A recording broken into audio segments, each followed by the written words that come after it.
Okay, sound classes में आपका फिर से स्वागत है। मैं आपका टीचर मिस्टर दीपक। और जैसा कि आप अपनी स्क्रीन पर देख पा रहे होंगे, एक पिक्चर हमने ली है। तो उसी तरह हम एक पिक्चर जो आपको दिखाई दे रही है, ये पिक्चर हमने ली है। ये पिक्चर है मोहम्मद गजनवी की। तो आज हम मोहम्मद गजनवी के जीवन के बारे पर जो है जानेंगे कि मोहम्मद गजनवी कौन थे और उनका जो है हमारे इतिहास में क्या महत्व है। तो सबसे पहले हम मोहम्मद गजनवी के बारे में जानेंगे। तो उससे पहले मैं आपको कुछ बता देता हूँ कि मोहम्मद गजनवी ने भारत पर जो है 17 बार, कितनी बार, 17 बार जो है आक्रमण किए। और उनका जो है प्रत्येक जो आक्रमण था वो किस लिए था कि वो भारत पर आक्रमण करते थे। किस लिए करते थे? वो यहाँ की जो धन संपदा है, यहाँ की जो यहाँ की जो धन संपत्ति है उसको लूटने के लिए वो क्या करता कि यहाँ पर बार बार जो है आक्रमण करता। क्योंकि उसको पता था कि भारत जो है इससे पहले सोने की चिड़िया जो है कहा जाता था। सबको पता है कि भारत में काफ़ी पैसा था। तो वो भी जो है उसका मुख्य जो उद्देश्य था भारत में आने का यही था कि यहाँ पर काफ़ी मात्रा में जो है धन संपत्ति थी, तो उसको किस प्रकार से जो है लूटा जाए। और वो जो है यहाँ के प्रमुख जो मंदिर होते थे उनको निशाना बनाता और जो है वहाँ से काफ़ी मात्रा में जो है धन लूटता। और भारत की जो मूर्तियाँ होती थी हिंदू धर्म में, जो देवी देवताओं की जो मूर्तियाँ होती थी उनको वो क्या करता, उनको जो है नष्ट करवा देता था। तो इसलिए भारत में उसको जो है एक मूर्ति नष्ट करने वाला और एक जो है आक्रमणकारी के रूप में जो है उसको जाना जाता। तो आइए चलते हैं इनके जीवन के बारे में और इसके जीवन के बारे में हम जान लेते हैं। तो सबसे पहले हम बात करते हैं कि जन्म। जब जन्म के ऊपर बात करते हैं तो जो महमूद गजनवी था उनका जो है जन्म, ठीक है, उनका जो जन्म है कब हुआ भाई? उनका जन्म हुआ था 2 नवंबर, 2 नवंबर, 2 नवंबर 1971। ये लगभग है कि 2 नवंबर 1971 ईस्वी के लगभग जो है इनका जन्म गजनी अफगानिस्तान में हुआ। कहाँ पर हुआ इनका जन्म? गजनी अफगानिस्तान में हुआ। और ये जो है गजनी के शासक थे। गजनी अफगानिस्तान, गजनी अफगानिस्तान में क्या हुआ इनका, इनका जन्म हुआ था, ठीक है।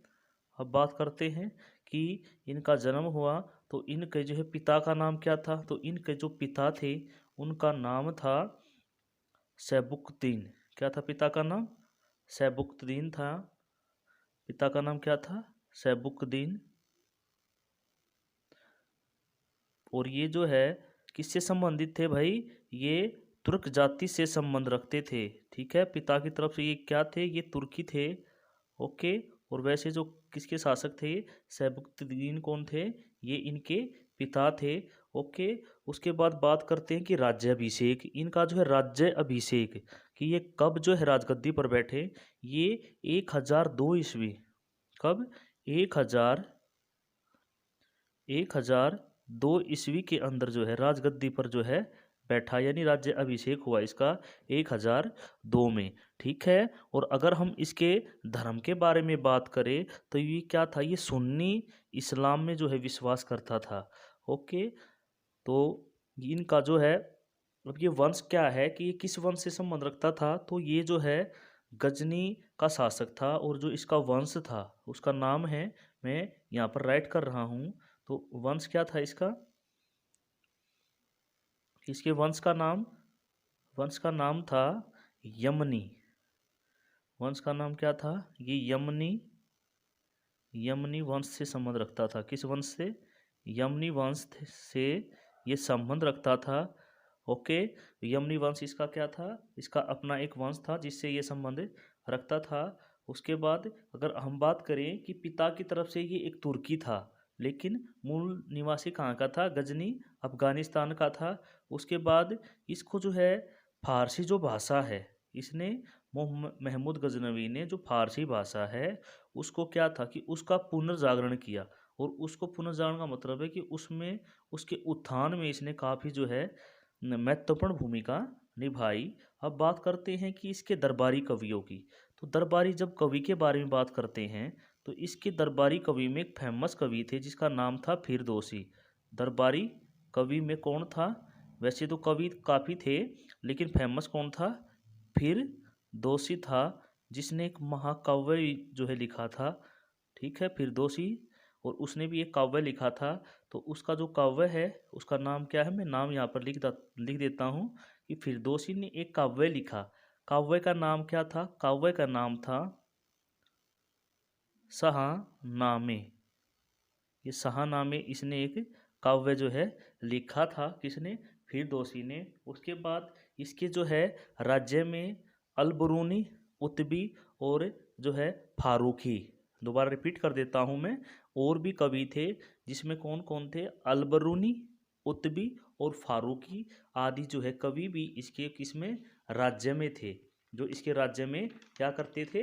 रहते थे। अब बात करते हैं कि इसने जो है अपने साम्राज्य में जो कवि थे उनको ज़्यादा महत्व इसने नहीं दिया था।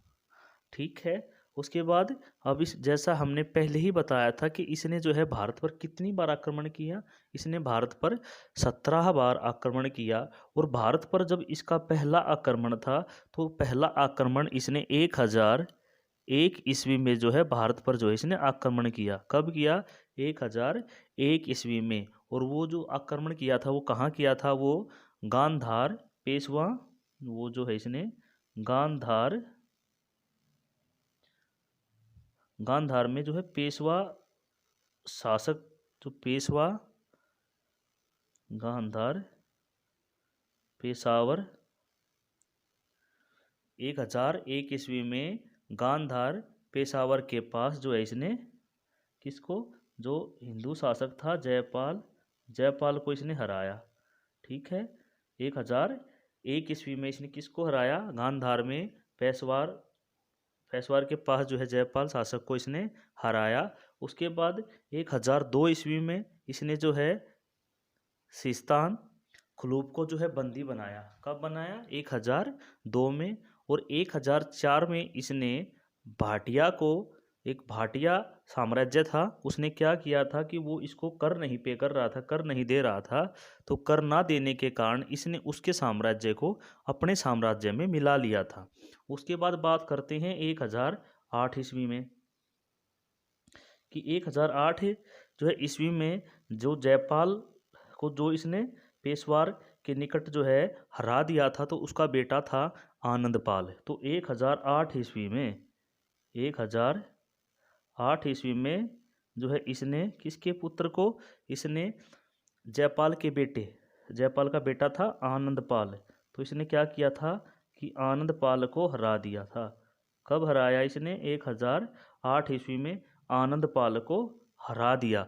उसके बाद बात करते हैं 1011 की। तो 1011 में इसने थानेसर पर जो है आक्रमण किया और उसको भी इसने जीत लिया। उसके बाद बात करते हैं 1015 कि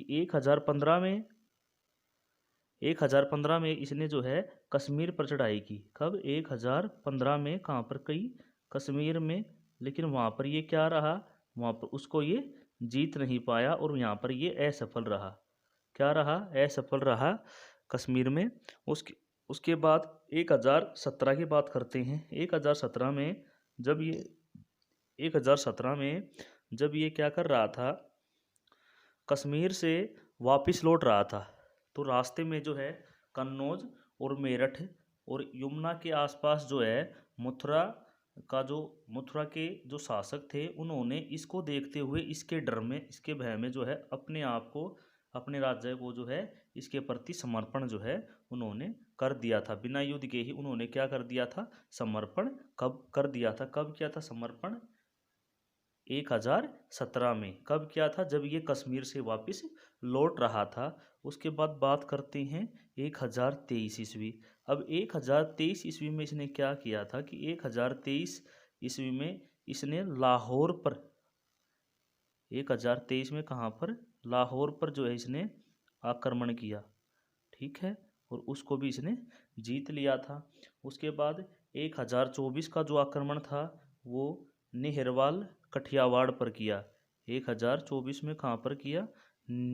निहरवाल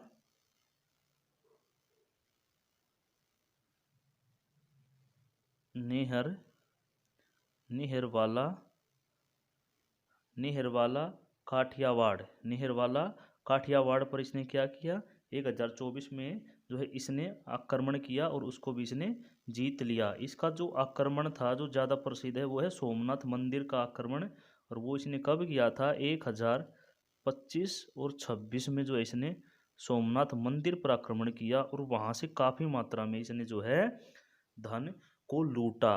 और ये बताया जाता है कि वहाँ पर काफ़ी संख्या में जो है इसने हिंदुओं को जो है वहाँ पर मारा। ठीक है, तो काफ़ी संख्या में इसने जो है हिंदुओं को वहाँ पर कत्ल किया। और इस जो है मंदिर यानी सोमनाथ मंदिर जो 1025-26 का जो आक्रमण था वहाँ से काफ़ी मात्रा में जो है इसने जो है धन को लूटा। इसलिए इसे जो है भारत में एक लुटेरा और एक कातिल के रूप में जाना जाता है।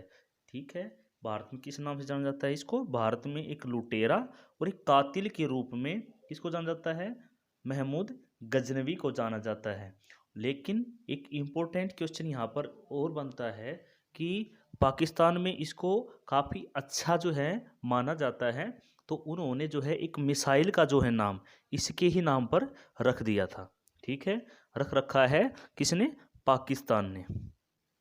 उसके बाद बात करते हैं कि हमने इसके दरबारी कवि फिरदौसी के बारे में पढ़ा था। फिरदौसी इसका कौन था, एक इसका अपना राज दरबारी कवि था।